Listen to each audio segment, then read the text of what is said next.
नमस्कार, आप देख रहे हैं न्यूज़ वन इंडिया। मैं हूं आपके साथ ऋतु तिवारी। पोखरियाल बुलेटिन की शुरुआत करेंगे। ईडी की रडार पर माफिया अतीक का करीबी खालिद जफर पर ईडी का जल्द कसेगा शिकंजा। तो जफर को ईडी ने बयान के लिए तलब किया था। जफर ने तय समय पर नहीं कराया था बयान दर्ज, तो ईडी जफर के खिलाफ मनी लॉन्ड्रिंग का केस दर्ज करेगी। कुछ समय पहले अतीक के करीबियों के यहां हुई छापेमारी, तो छापेमारी के दौरान जफर की संपत्तियों के दस्तावेज किए गए बरामद।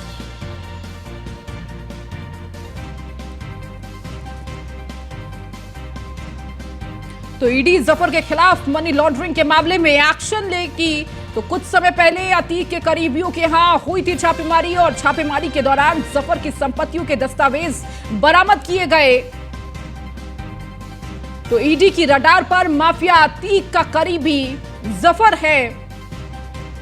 तो खालिद जफर पर ईडी का जल्द कसेगा शिकंजा।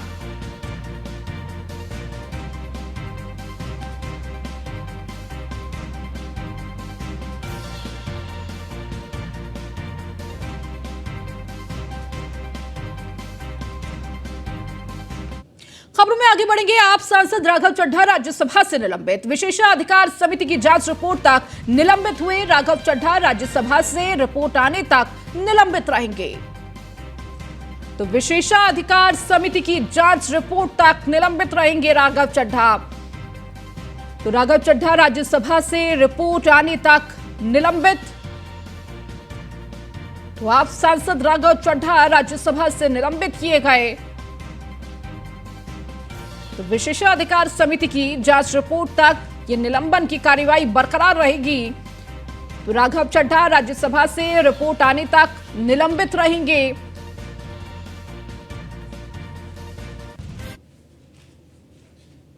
बुलंदशहर में हुआ भीषण सड़क हादसा। ट्रक ने रोडवेज बस को मारी टक्कर। हादसे में 4 लोगों की मौत, कई लोग घायल बताए जा रहे हैं। साहिबाबाद डिपो की रोडवेज बस के अड़े उड़े पर खच्चे, तो घायलों को अस्पताल में कराया भर्ती। तो ट्रक ने रोडवेज बस को टक्कर मार दी। तो हादसे में 4 लोगों की मौत हो गई है, कई लोग घायल बताए जा रहे हैं। तो साहिबाबाद डिपो के रोडवेज बस के उड़े पर खच्चे, तो 4 लोगों की इस दौरान मौत हो गई, घायलों को अस्पताल में भर्ती कराया गया। तो तेज रफ्तार का कहर एक बार फिर से देखने को मिला है। बुलंदशहर में यह भीषण सड़क हादसा हुआ। इस दौरान ट्रक ने रोडवेज बस को टक्कर मार दी। तो इस हादसे में 4 लोगों की मौत हो गई है, कई लोग घायल बताए जा रहे हैं। साहिबाबाद डिपो की रोडवेज बस के उड़े पर खच्चे, घायलों को अस्पताल में तुरंत भर्ती कराया गया। तो इस दौरान 4 लोगों की इस हादसे में मौत हो गई। तो ट्रक ने रोडवेज बस में ये टक्कर मारी।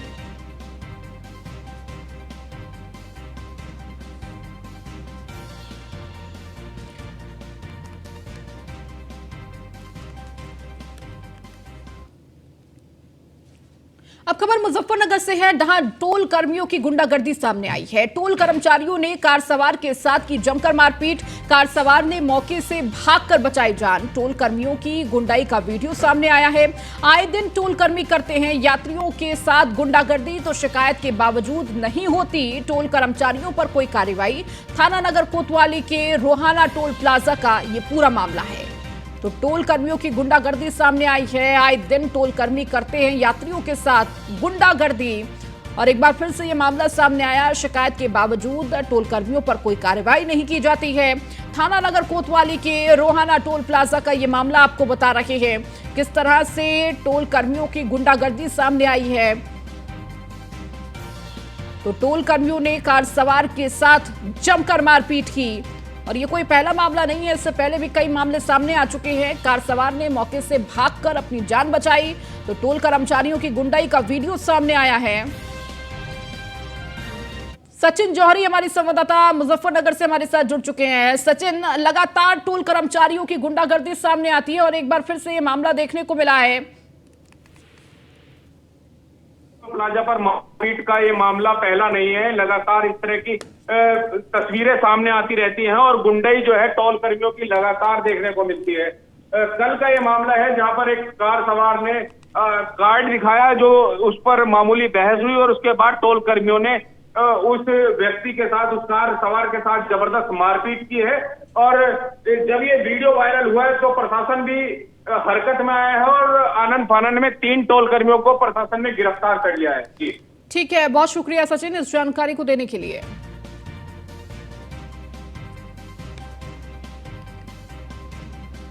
टावर में अचानक खराब हुई, 4 लोग फंसे हुए थे इस लिफ्ट में करीब 25 मिनट तक 4 लोग फंसे रहे। सीढ़ी की मदद से लोगों को बाहर निकाला। सोशल मीडिया पर वायरल हो रहा ये वीडियो। सोसाइटी के लोगों में बिल्डर के खिलाफ गुस्सा है। राजनगर एक्सटेंशन के चार्म्स कैसल सोसाइटी का ये मामला है, जहां एक बार फिर से लिफ्ट के फंसे होने का ये मामला सामने आया। आए दिन सोसाइटी से ऐसे मामले सामने आ रहे हैं जहां अच्छी खासी रकम वसूली जाती है मेंटेनेंस के नाम पर, लेकिन उसके बावजूद देखिए सुविधाओं के नाम पर सोसाइटी के लोगों को आए दिन परेशानियों का सामना करना पड़ रहा है। तो चार्म्स कैसल सोसाइटी का ये मामला आपको बता रहे हैं, जहां डी टावर में अचानक लिफ्ट खराब हो गई। यादराम भारती हमारे संवाददाता गाजियाबाद से हमारे साथ जुड़ चुके हैं। यादराम, क्या जानकारी मिल रही है? देखिए आए दिन ऐसी सोसाइटी से लिफ्ट फंसने के मामले सामने आते हैं और कहीं ना कहीं बड़ी घटना को दावत दे रहे हैं ये सारी घटनाएं। जी बिल्कुल, देखिए गाजियाबाद में कई सोसाइटी ऐसी हैं और कई मामले ऐसे सामने आ चुके हैं जहां पर जो घटनाएं हैं लिफ्ट में फंसने की वो आम हो चुकी हैं। सबसे बड़ी बात यह है कि लगातार इस तरह की घटना आती है लेकिन उनमें कोई सुधार की कार्यवाही नहीं होती। चार्म्स कैसल नाम की जो सोसाइटी है और उसका जो डी टावर है उसमें अचानक से लिफ्ट रुक गई और लिफ्ट रुकने के बाद जो वहां पे बुजुर्ग थे और जो और भी लोग थे वो करीब 25 मिनट तक इस लिफ्ट में फंसे रहे, टोटल 4 लोग। और साथ ही जब मोबाइल से लोगों को फोन किया गया उसके बाद जब उनको वहां से निकाला गया तब जाकर भी पूरी तेजी से काम करने पर भी वो लोग 25 मिनट लग गए उन लोगों को निकलने में और लकड़ी की सीढ़ी लगाकर उनको निकाला। लेकिन फिलहाल लोगों में गुस्सा जरूर है, लेकिन बात वही आती है कि मेंटेनेंस होने से, अन्य तकनीकी कारणों से लगातार जो लिफ्ट खराब होने की जो खबरें हैं वो गाजियाबाद में आती रही हैं, लेकिन किसी प्रकार की कोई ठोस कार्रवाई इनके खिलाफ नहीं होती। जी बिल्कुल यादराम, और कहीं ना कहीं इस पर ठोस कदम उठाने की जरूरत है, वरना ऐसी घटनाएं आगे भी जारी रहेंगी। बहुत शुक्रिया इन तमाम जानकारियों को देने के लिए।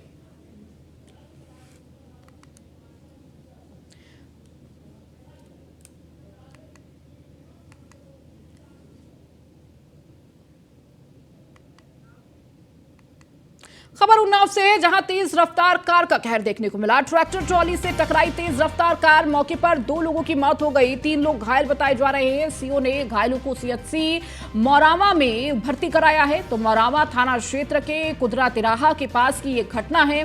तो तेज रफ्तार कार का कहर देखने को मिला। इस दौरान ये बड़ा हादसा, तो ट्रैक्टर ट्रॉली से टकराई तेज रफ्तार कार और इस दौरान मौके पर 2 लोगों की मौत हो गई, 3 लोग घायल बताए जा रहे हैं, जिन्हें तुरंत अस्पताल में भर्ती कराया गया। अब खबर पीलीभीत से है, जहां देहवा नदी में छोड़ा 47,000 क्यूसेक पानी। तो पानी छोड़े जाने से बाढ़ नदी किनारे बसे गांवों में खतरा है। तो जिला प्रशासन ने अलर्ट घोषित किया है। एसडीएम ने अमरिया क्षेत्र की जोशी कॉलोनी का निरीक्षण किया। पीलीभीत के केमरिया क्षेत्र के ड्यूनी डैम का ये मामला है। तो नदी में पानी छोड़े जाने से बढ़ा खतरा।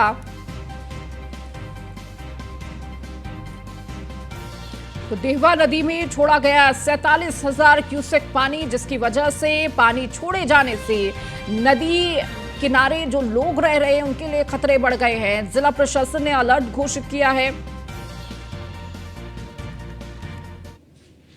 चलिए इस बीच रुकेंगे एक छोटे से ब्रेक के लिए, जल्द हाजिर होंगे। ब्रेक के बाद एक बार फिर से आपका स्वागत है। यूपी सरकार के सरकारी विभागों में अनियमितताओं का रिकॉर्ड तोड़ दिया है। ये बात हम नहीं बल्कि सीएजी की रिपोर्ट कह रही है, जिसके मुताबिक यूपी के दर्जनों विभागों ने ना तो अपने आय व्यय का लेखा जोखा दिया, ना ही कई सालों से रिपोर्ट फाइल की है। रिपोर्ट के मुताबिक यूपी सरकार के कई विभागों ने वित्तीय अनियमितताओं की हदें पार कर दी है। आपको एक स्पेशल रिपोर्ट दिखाएंगे। यूपी के विभागों का हाल, सीएजी को नहीं मिला हजारों करोड़ का हिसाब, विकास प्राधिकरणों का पकड़ा गया खेल, साठगांठ से हिसाब में हुआ खाल में। उत्तर प्रदेश के सरकारी विभागों का एक बड़ा खेल सीएजी ने पकड़ लिया है, जिसके बाद सवाल उठने लगे हैं कि आखिर इतने सालों से आर्थिक गड़बड़ियां होती रही और किसी की नजर क्यों नहीं गई। सीएजी ने जब सरकारी विभागों का हिसाब किताब जांचा तो हाल ये हुआ कि हजारों करोड़ का घालमेल सामने आ गया। हैरानी की बात यह है कि इस घालमेल में एक दो नहीं बल्कि 40 से ज्यादा विभाग शामिल हैं। इसमें यूपी का कोई ऐसा कमाऊ विभाग बाकी नहीं है जिसने अपनों को फायदा पहुंचाने के लिए खेल न किया हो। गड़बड़ी के मामले में यूपी के विकास प्राधिकरण नंबर 1 है। अकेले विकास प्राधिकरणों ने 3,362 करोड़ रुपए की गड़बड़ी की है। इसके अलावा आबकारी विभाग में 1,276 करोड़ का नुकसान हुआ है। यूपी सरकार के 43 विभाग ऐसे हैं जिन्होंने सालाना पेश की जाने वाली 266 तरह की रिपोर्ट जमा ही नहीं की। कई विभाग ऐसे भी हैं जिन्होंने साल 2 साल नहीं बल्कि पूरे 21 साल से कोई हिसाब नहीं दिया। सीएजी ने इन गड़बड़ियों के जरिए 3,640 करोड़ के नुकसान का अनुमान लगाया है। सरकारी विभागों के लिए हर साल अपने विभाग की सालाना लेखा रिपोर्ट यानी आय, व्यय, नफा, नुकसान की रिपोर्ट जमा करनी अनिवार्य होती है, लेकिन सरकारी विभागों की मनमर्जी तो देखिए। सरकारी प्रावधानों को दरकिनार कर कई साल से मनमानी कर रहे हैं। एक फहरिस्त पर गौर करिए। जीएसटी विभाग ने 1,525 करोड़ के नुकसान की बात कही है। इसमें 1,446 करोड़ फर्जी आईटीसी यानी इनपुट टैक्स क्रेडिट से संबंधित है। निकायों, प्राधिकरणों में 8,170 करोड़ रुपए की अनियमितता पाई गई है। बिजली विभाग में 36.22 करोड़ रुपए की गड़बड़ी मिली है। स्टाम्प एवं निबंधन विभाग में 351.30 करोड़ रुपए की अनियमितता मिली है। चिकित्सा शिक्षा विभाग में 746.22 करोड़ रुपए का नुकसान हुआ है। राजस्व वसूली में राज्य सरकार को 1,446 करोड़ रुपए का नुकसान हुआ। यूपी के विकास प्राधिकरणों की कार्यशैली किसी से छिपी नहीं है। कोई ऐसा साल नहीं बीतता जब चहेतों को फायदा पहुंचाने के लिए अलग अलग विकास प्राधिकरणों पर सवाल न उठे हों। ऐसे ही एक तो नहीं दर्जनों मामले हैं। सीएजी की रिपोर्ट में भी इस बात की पुष्टि हुई है। विकास प्राधिकरणों ने अपने चहेते बिल्डरों को फायदा पहुंचाने के लिए 200 करोड़ का नुकसान किया।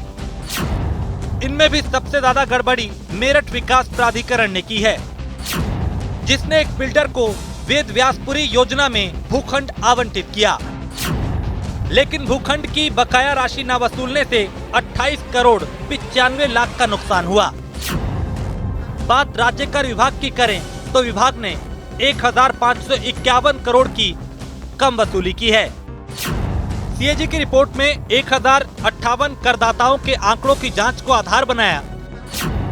माल और सेवा कर के तहत ट्रांजिशनल क्रेडिट के ये सारे मामले थे। इसमें 60 टैक्स पेयर्स ने निर्धारण आदेशों से 19 करोड़ 50 लाख के अधिक आईटीसी का लाभ लिया। रिपोर्ट के मुताबिक हर साल किसी भी स्थान, उपक्रम और कंपनी के लिए सालाना रिपोर्ट दाखिल करना अनिवार्य है। इससे उनकी वित्तीय सेहत की जानकारी मिलती है। रिपोर्ट से पता चलता है कि उनकी आय, व्यय कितना रही है और कितना लोन लिया है, कितना लोन अदा किया है, बैंकों की ग्रेडिंग क्या है, संस्थान के पास कितनी संपत्ति है, कितनी संपत्ति बेची है। लेकिन इतनी महत्वपूर्ण रिपोर्ट भी 43 सरकारी उद्यमों ने जमा करना उचित नहीं समझा। रिपोर्ट न सौंपने की समय सीमा के मामले में राज्य हथकरघा निगम नंबर 1 है,